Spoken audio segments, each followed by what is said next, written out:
Guys, जो सबसे important चीज़ हम हमारी लाइफ में खुद को हील करने के लिए कर सकते हैं वो है खुद के लिए टाइम निकालना, खुद के लिए एक टाइम एलोकेट करना, अपना मी टाइम एलोकेट करना। Hi guys, welcome to my channel healing process. मेरा नाम है सुमन और अपने इस चैनल पर मैं एनर्जी से रिलेटेड, रिलेशनशिप से रिलेटेड और इनर वर्क प्रैक्टिसेस से रिलेटेड कंटेंट शेयर करती हूँ। गाइज, आज का टॉपिक है ये मी टाइम और खुद के लिए टाइम निकालना इतना इम्पोर्टेंट क्यों है और इसकी क्या वैल्यू है। मोस्टली मैं अपनी वीडियोस में इस टाइम को लेकर है ना बहुत ज़्यादा स्ट्रेस देती हूँ, क्योंकि अपनी हीलिंग के लिए, अपने इनर वर्क के लिए ना ये बहुत ही ज़्यादा क्रूशियल पार्ट है। कैसे? क्योंकि जब भी हम अपनी हीलिंग से रिलेटेड कोई भी वर्क कर रहे होते हैं, अपना इनर वर्क कर रहे होते हैं, तो एक्चुअली हम हमारे सबकॉन्शियस से बात कर रहे होते हैं। क्योंकि जो भी अनहील्ड पार्ट है ना वो हमारे सबकॉन्शियस में पड़ा है, जिसके प्रति हम अभी तक अवेयर नहीं है। तो जब हमारे सबकॉन्शियस से बात कर रहे होते हैं ना, तो सबकॉन्शियस की भी एक लैंग्वेज है जो कि है बहुत ज़्यादा क्रिएटिव लैंग्वेज। तो जो सबकॉन्शियस हमें आंसर करता है ना, वो हमें करता है in the form of dreams, in the form of visuals. कोई इमेजेस दिखा देना, कोई सिंबल्स दिखा देना, कोई साइंस दिखा देना। तो इस क्रिएटिव लैंग्वेज को समझने के लिए ना, इसको डिकोड करने के लिए हमें थोड़ा सा टाइम चाहिए। क्योंकि किसी भी क्रिएटिव चीज़ को, किसी भी क्राफ्ट को, किसी भी आर्ट को देखने के लिए, समझने के लिए ना हम टाइम निकालते हैं। फॉर एग्जाम्पल, कोई बहुत बड़ी आपके सामने आर्ट पीस है, अगर हम उसके सामने से फटाफट ऐसे ही निकल जाएंगे ना, तो हम नहीं समझ पाएंगे कि उस आर्टिस्ट ने उस आर्ट में क्या एक्सप्रेस किया है, क्या फीलिंग, क्या इमोशन वो दिखाना चाहता है, समझाना चाहता है। तो किसी भी आर्ट एंड क्राफ्ट को समझने के लिए हम उसमें अपनी एनर्जी देते हैं, उसमें अपना समय देते हैं, ताकि उसको कंप्लीटली समझ पाएं।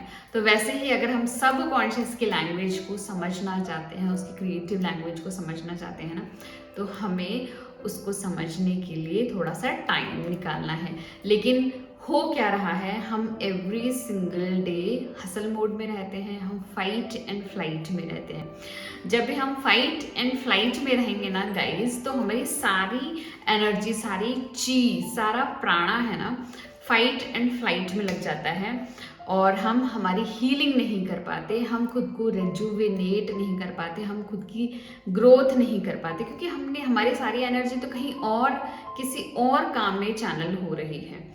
तो ये टाइम निकाल कर ना हम ये दिखाते हैं कि हम तैयार हैं, हम अब रिस्पॉन्सिबल हैं, हम ये इनिशिएटिव ले रहे हैं कि हम खुद को हील करना चाहते हैं। तो गाइस, सबसे बड़ा हर्डल क्या आता है हमारी हीलिंग में, वो है हमारा ईगो माइंड। हमारा जो ईगो माइंड है ना, हमें हमेशा इस मैट्रिक्स में फंसा कर रखता है। क्योंकि ईगो माइंड को लगता है एनी हाउ, चाहे कुछ भी हो जाए, हम हर्ट, पेन ना फील करें और हम जिंदा रहें और हम इस फिजिकल वर्ल्ड में ही अटैच्ड रहें। तो एक इल्यूजन सा वो हमारे चारों तरफ क्रिएट करके रख देता है, जिसमें हम हमेशा फंसे रहते हैं। हमें लगता है ये इम्पोर्टेंट है, वो इम्पोर्टेंट है, मटेरियलिज्म इम्पोर्टेंट है, हमारी जॉब इम्पोर्टेंट है, XYZ इम्पोर्टेंट है, लेकिन हमारी हीलिंग इतनी इम्पोर्टेंट नहीं है।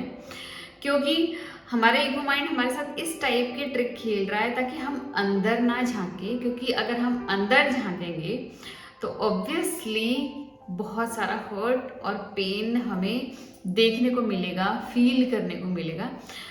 क्योंकि जब भी हमारे साथ ट्रॉमा हुआ था, जब भी हमारे इमोशंस को सप्रेस कर दिया गया, जब भी हमारी अनमेट नीड्स हुई थी, जब भी हमारे साथ रॉन्ग प्रोग्रामिंग हुई थी ना, तो बहुत सारे इमोशंस हमारे दबा दिए गए थे, जो कि बहुत ज़्यादा हर्टफुल थे, पेनफुल थे। और उन इमोशंस को कोप करने के लिए ना हमारे पास कैपेसिटी नहीं थी, हम बहुत छोटे थे, इमोशंस बहुत ज़्यादा बड़े थे। तो इस चीज़ से बचने के लिए हमारी साइकी ने ना उन सब इमोशंस को, उन सभी फीलिंग्स को ना दबा दिया, ताकि हम उसको अभी ना देखें, और मे बी इन फ्यूचर उसको हील कर सकें, उसको देख पाएंगे, क्योंकि हमारी कैपेसिटी भी बढ़ चुकी होगी। लेकिन हमारा ईगो माइंड अब भी नहीं चाहता कि हम उसे देखें, क्योंकि हमारे ईगो माइंड को लगता है हम अभी तक वो छोटे बच्चे हैं। तो जब भी हम ये टाइम निकालते हैं तो ये शो करता है कि हम छोटे बच्चे नहीं हैं, वी आर वेरी रिस्पॉन्सिबल, हम खुद को हील करना चाहते हैं।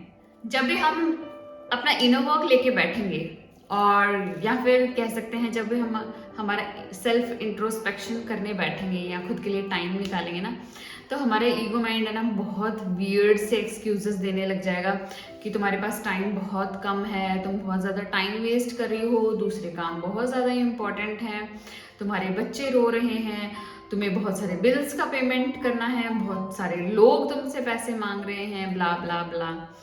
तो एक्चुअली हमारा ईगो माइंड है ना अपना कंसर्न शो कर रहा है कि तुम ये मत करो, क्योंकि बहुत हर्ट या पेन तुम्हें मिलने वाला है, और हमें सिर्फ उन इम्पॉर्टेंट चीज़ों की तरफ ध्यान देना है जो कि इस वर्ल्ड में ना हमें सरवाइव करने में हेल्प कर रहा है। तो फर्स्ट ऑफ ऑल हमें ईगो माइंड के इस कंसर्न को एक्नॉलेज करना है कि यस आई कैन अंडरस्टैंड कि तुम मुझे हमेशा जिंदा रखना चाहते हो, नहीं चाहते कि मैं किसी प्रॉब्लम में फंस जाऊं। लेकिन हमें क्या करना है, ये जो जितने भी थॉट्स, जितने भी एक्सक्यूजेस हमारा ईगो माइंड हमें दे रहा है ना, उन सभी को आंसर करना है। जो सबसे बड़ी मिस्टेक हम हमारी लाइफ में करते हैं ना, वो यही है कि जितने भी थॉट्स, जितने भी सवाल हमारा ईगो माइंड हमारे सामने रख रहा होता है ना, हम उसको आंसर नहीं करते हैं, उनको अनआंसर्ड ही रख देते हैं, जिससे सबसे ज़्यादा प्रॉब्लम क्रिएट होती है। क्योंकि बार बार ये जो सवाल है ना, ये आपको लूप में रख देते हैं, और एक टाइम आता है आपको कन्फ्यूजन आता है और आप अपनी हीलिंग से उठ जाते हैं और दूसरे काम करने लग जाते हैं। तो आपको अपनी जगह पर बैठे रहना है, बट उन सवालों को आंसर करना है। अगर आपका माइंड कह रहा है तुम्हारे पास टाइम नहीं है और तुम बहुत टाइम वेस्ट कर रहे हो, तो यू हैव टू आंसर कि 15 मिनट में कुछ नहीं बिगड़ जाना है, we will deal these things later also. अगर आपका माइंड कहे कि बहुत लोग तुमसे पैसे मांग रहे हैं, तुम्हारे बिल बाकी पड़े हैं, तो यू कैन आंसर कि ये चीज़ हम 15 मिनट बाद डील कर सकते हैं, बिल का पेमेंट 15 मिनट बाद भी हो सकता है। तो जब भी आप अपने इन थॉट्स को आंसर करेंगे ना, ये धीरे धीरे आना कम हो जाएंगे। Now you can start your inner work, जिसमें आप जर्नलिंग कर सकते हैं, सेल्फ इंक्वायरी कर सकते हैं, अपने ड्रीम्स का एनालिसिस कर सकते हैं, आप किसी भी वे में ना अपनी हीलिंग को स्टार्ट कर सकते हैं। जब आप इसको कंसिस्टेंटली करते रहेंगे, एवरी सिंगल डे एक स्पेसिफिक टाइम आप निकालते रहेंगे, एक टाइम आएगा कि आपका ईगो माइंड ये मानने को तैयार हो जाएगा कि now you are ready, you are being so much responsible, so much enthusiastic about your life, जहाँ पर आप कुछ ना कुछ चेंज करना चाहते हो। नाउ ईगो माइंड के पास पावर नहीं है, we are the most powerful thing, क्योंकि हम हमारी लाइफ को कंट्रोल कर रहे हैं, ना कि हमारा ईगो माइंड हमारे साथ ट्रिक खेल के, एक्सक्यूजेस दे के हमको कंट्रोल कर रहा है। गाइस ट्रस्ट मी, ये जो टाइम निकालना will be the best thing you have ever done in your life, क्योंकि ये जो टाइम है ना एक कंटेनर है, ये एक सेफ स्पेस है जहाँ पर हमारी शैडोज आकर खुद को एक्सप्रेस कर सकती है। तो हमारी शैडोज को लगेगा कि हमने इनिशिएटिव लेकर ये स्पेस उनके लिए क्रिएट की है, उनको हमारे ऊपर ट्रस्ट होगा और वो हमें आंसर्स दे देंगे बहुत इजीली।